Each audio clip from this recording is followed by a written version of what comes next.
اقدس حضرت مولانا رب نواز ربانی سے نحمده ونصلي ونسلم على رسوله الكريم. أعوذ بالله من الشيطان الرجيم. بسم الله الرحمن الرحيم.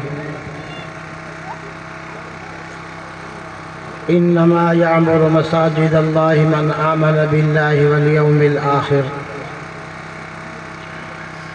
وقال النبي صلى الله عليه وسلم: لا يؤمن أحدكم حتى أكون أحب إليه من والده وولده والناس أجمعين، أو كما قال عليه الصلاة والسلام: صدق الله العظيم وصدق رسوله النبي الكريم. برادران اسلام، دوستو، بزرگو، جیسا کہ آپ کو معلوم ہے کہ یہ پروگرام مسجد مدرسہ کی سنگ بنیاد کے حوالے سے منعقد کیا گیا ہے. ایک اللہ والے نے زمین کا ایک ٹکڑا اللہ کے گھر کے لیے، مدرسہ کے لیے وقف کیا ہے. میں دیکھ رہا ہوں یہ زمین کا ٹکڑا انتہائی خوشی کے ساتھ باقی زمین کے ٹکڑوں پر فخر کر رہا ہے کہ یہ ایسا ٹکڑا جس کی قسمت میں اللہ پاک نے مدرسہ اور مسجد لکھی تھی، آج اس مسجد مدرسے کا سنگ بنیاد رکھا جا رہا ہے، اور اس ٹکڑے کی نسبت اللہ کے ساتھ ہو گئی، اللہ کے رسول صلی اللہ علیہ وسلم کے ساتھ ہو گئی. یہی نسبت کل قیامت کے دن کام آئے گی. یہی میری اور آپ کی نسبت موت کے بعد کام آئے گی. یہی نسبت قبر میں کام آئے گی. یہی نسبت پل صراط پر کام آئے گی. یہی نسبت میدان محشر میں کام آئے گی. اور یہی ہماری نسبت جو اللہ کے قرآن کے ساتھ ہے، یہی ہماری نسبت جو اللہ کے پاک نبی صلی اللہ علیہ وسلم کی شریعت کے ساتھ ہے، اللہ کے گھر کے ساتھ ہے، مدد کے ساتھ ہے، اللہ کے قرآن کے ساتھ ہے. انشاءاللہ یہی ہماری نسبت کل قیامت کے دن جنت میں دخول کا سبب بنے گی. اور انشاءاللہ العزیز، آپ دیکھتے نہیں، جب آپ مسجد میں جاتے ہیں قرآن مجید کی تلاوت کرنے کے لیے، نماز سے فارغ ہو کر جب آپ قرآن کو ہاتھ لگاتے ہیں اور اس کو پھر چوم کر آنکھوں پر رکھتے ہیں، قرآن کو ابھی آپ نے کھولا نہیں، لیکن وہ کپڑا، وہ غلاف جس کی نسبت اللہ کے قرآن کے ساتھ ہو گئی، آپ پہلے اس کو چومتے ہیں، پھر اللہ کے قرآن کو چومتے ہیں. یہ کپڑا وہ اتنا قیمتی کپڑا نہیں ہے، اتنا قیمت والا کپڑا نہیں ہے. آپ اس کو چوم رہے ہیں، بادشاہ چوم رہا ہے، وزیر چوم رہا ہے، زمیندار چوم رہا ہے، غریب چوم رہا ہے، اللہ والے چوم رہے ہیں. یہ اس کپڑے کی شان نہیں بلکہ شان والے کی شان ہے. اس کپڑے کی نسبت اللہ کے کلام کے ساتھ ہو گئی. آج وہ کپڑا جس کی قیمت 5 روپے سے 20 روپے تک ہے، یا زیادہ سے زیادہ مہنگائی کا دور ہے، 50 روپے کی قیمت والا کپڑا ہے، دنیا اس کی عزت کرتی ہے، دنیا اس کو چوم رہی ہے، دنیا اس کو آنکھوں پر رکھتی ہے. کیا وجہ ہے کہ اس کی نسبت اللہ کے قرآن کے ساتھ ہو گئی.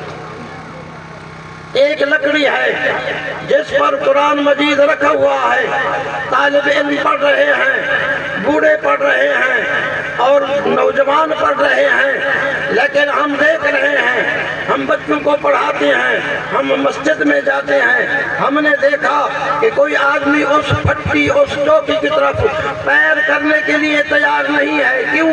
کہ یہ وہ لکڑی ہے جس پر اللہ کا قرآن رکھا جاتا ہے۔ اس لکڑی کی نسبت اللہ کے قرآن کے ساتھ ہو گئی، لہذا جیسے اللہ کا قرآن قیمتی ہے وہ لکڑی بھی قیمتی بن گئی۔ اب آپ سوچیں، ارے دوستو، جس کپڑے کی نسبت اللہ کے قرآن کے ساتھ ہو گئی وہ کپڑا قیمتی بن گیا، جس لکڑی کی نسبت اور اس کا تعلق اللہ کے قرآن کے ساتھ ہو گیا وہ کپڑا وہ لکڑی قیمتی بن گئی۔ اور جس انسان کے سینے میں اللہ کا قرآن آ جائے گا وہ اللہ کے نزدیک کی طرح قیمتی ہوگا۔ یہ نسبت کی بات ہے۔ اللہ کرے تو یہ میری اولاد کی نسبت قائم دائم رہے۔ یہ نسبت قائم کرو، اللہ کے ساتھ نسبت قائم کرو۔ اللہ کو نماز کی ضرورت نہیں ہے، اللہ کو تمہارے قرآن کی تلاوت کی ضرورت نہیں ہے، اللہ اللہ کرنے کی ضرورت نہیں ہے۔ اللہ کسی کا محتاج نہیں ہے، نہ وہ میری نماز کا محتاج ہے، نہ وہ میری قرآن کی تلاوت کا محتاج ہے، نہ وہ میری تہجد کا محتاج ہے۔ اللہ یہ چاہتے ہیں کہ میرے ساتھ نسبت بنا لو۔ وہ نسبت نماز سے بنتی ہے، وہ نسبت اللہ کے قرآن کی تلاوت سے بنتی ہے، وہ نسبت مسجد بنانے سے بنتی ہے۔ ایک مجھے واقعہ یاد آ رہا ہے، یہ نسبت کا اثر ہوتا ہے، نسبت کا تعلق ہوتا ہے، جیسے آدمی کہاں سے کہاں تک پہنچ جاتا ہے۔ کتابوں میں لکھا ہے کہ ایک اللہ والا سفر کر رہا ہے، راستے میں ایک شخص ملا، ایک دوسرے سے پوچھا کہ تو کہاں جا رہا ہے؟ منزل دونوں کی ایک تھی، منزل دونوں کی، مقصد دونوں کا ایک تھا۔ ایک نے پوچھا کہ آپ کون سا مذہب رکھتے ہیں؟ اس نے کہا میں اسلام کا مذہب رکھتا ہوں، لا الہ الا اللہ محمد رسول اللہ پڑھتا ہوں۔ اس نے دوسرے سے پوچھا کہ تیرا کیا مذہب، تیرا کیا عقیدہ ہے؟ کہا کہ میں تو آگ کی پوجا کرتا ہوں، میں تو مجوسی ہوں۔ اب دونوں سفر کر رہے ہیں، مسلمان کہتا ہے کہ میرا مذہب سچا، مجوسی کہتا ہے کہ میرا مذہب سچا، اور وہ بھی دلائل دے رہا ہے، یہ بھی دلائل دے رہا ہے۔ مسلمان نے کہا کہ اگر تیرا مذہب سچا ہے تو پھر آئیے ہم مقابلہ کرتے ہیں، ہم مناظرہ کرتے ہیں۔ اگر تیرا مذہب سچا ہو گیا تو پھر میں تیرا مذہب قبول کروں گا، اگر میرا مذہب سچا ہو گیا تو پھر تجھے میرا مذہب قبول کرنا پڑے گا۔ بات کیا کر رہا ہوں؟ نسبت کی۔ یہ وہ ہے جس کی نسبت اللہ کے قرآن کے ساتھ ہے، وہ ہے جس کی نسبت آگ کے ساتھ ہے، وہ آگ کی پوجا کرتا ہے، یہ اللہ کی بندگی کرتا ہے۔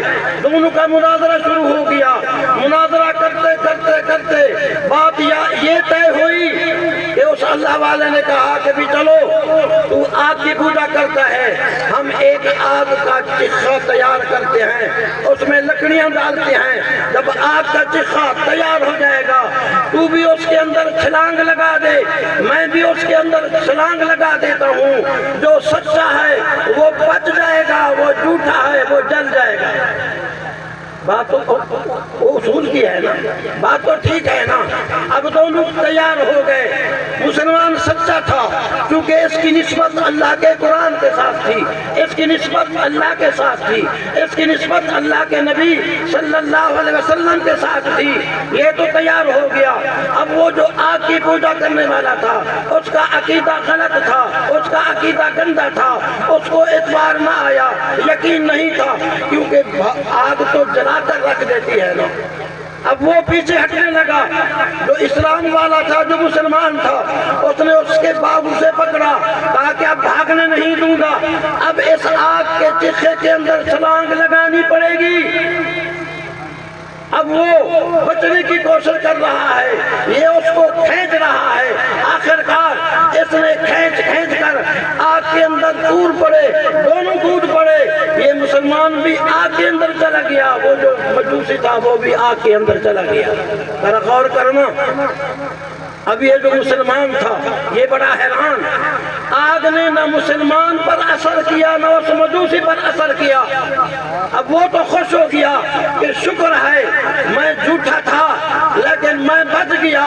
مسلمان پریشان ہو رہا ہے، آسمان کی طرف دیکھ رہا ہے، عرض کی یا اللہ میں تو اس لیے بچ گیا کہ میں تو سچا ہوں، میں تو تیری پوجا کرتا ہوں، میں تو تیری بندگی کرتا ہوں، میں تو تیرے سامنے سجدہ ریز ہوتا ہوں، میں تو تیری تسبیح پڑھتا ہوں، میں تو سبحان ربی الاعلیٰ پڑھتا ہوں، میں تو سبحان ربی العظیم پڑھتا ہوں، میں تو تیرے قرآن کو مانتا ہوں، میں تو تجھے سجدہ کرتا ہوں۔ یہ تو پکی بات ہے کہ یہ جھوٹا ہے، یہ آگ کی پوجا کرتا ہے، آگ کو سجدہ کرتا ہے، آگ کے سامنے اپنے سر کو نیچے کرتا ہے، آگ کے سامنے جھکتا ہے۔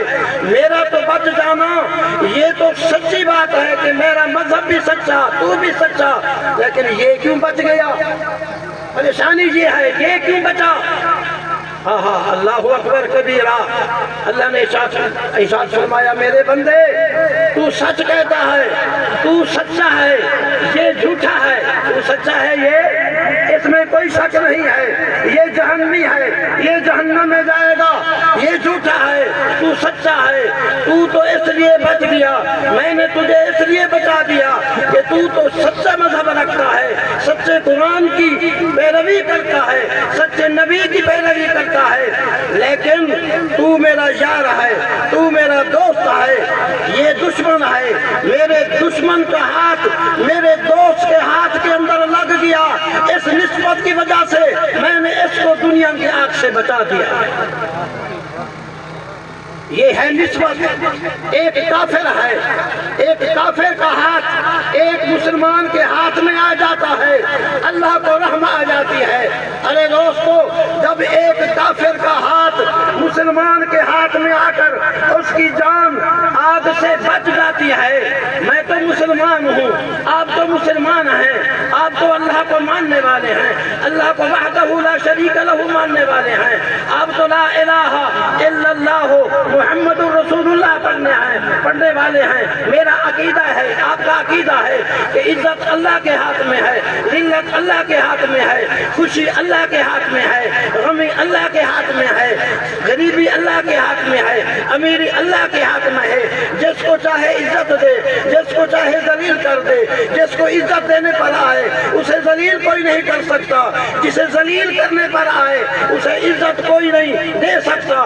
جب تیری نسبت، جب میری نسبت اللہ کے گھر مسجد کے ساتھ ہو جائے گی، جب تیری میری نسبت اللہ کے قرآن کے ساتھ ہو جائے گی، جب تیری میری نسبت نماز کے ساتھ ہو جائے گی، جب تیری میری نسبت تہجد کے ساتھ ہوئے گی، تو انشاءاللہ العزیز اس نسبت کی بنا پر ہم انشاءاللہ دنیا میں اگر ہم مارے جائیں، شہید ہو جائیں، پھر بھی کامیاب ہے۔ ہمارا گھر لٹ جائے پھر بھی ہم کامیاب ہیں، ہمارے بچے لٹ جائیں پھر بھی ہم کامیاب ہیں، ہمارا مال لٹ جائے پھر بھی ہم کامیاب ہیں۔ کیوں کہ میری اور نسبت اللہ کے ساتھ کام ہے، اللہ کے پیغمبر کے ساتھ ہے۔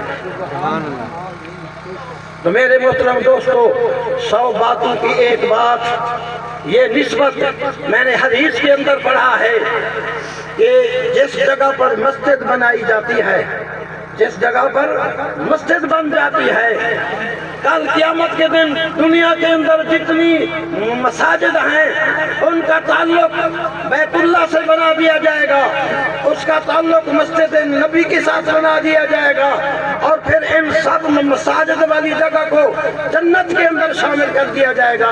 اس لیے حدیث پاک کے اندر آتا ہے، آپ بھی اپنے ذہن کے اندر یہ سوچ عقیدہ رکھیں، جب آدمی مسجد میں جاتا ہے تو یوں سمجھے کہ میں اللہ کی جنت میں داخل ہوں۔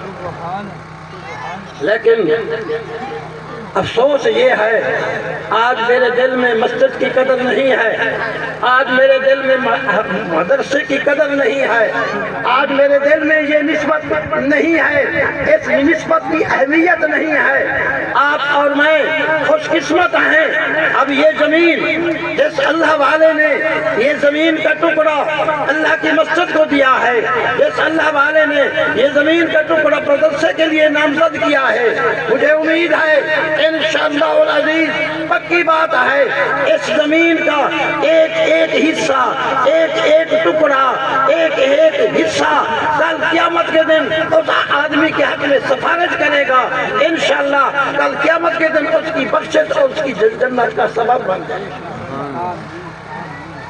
آپ بھی یہ نسبت قائم کرنے کی کوشش کریں۔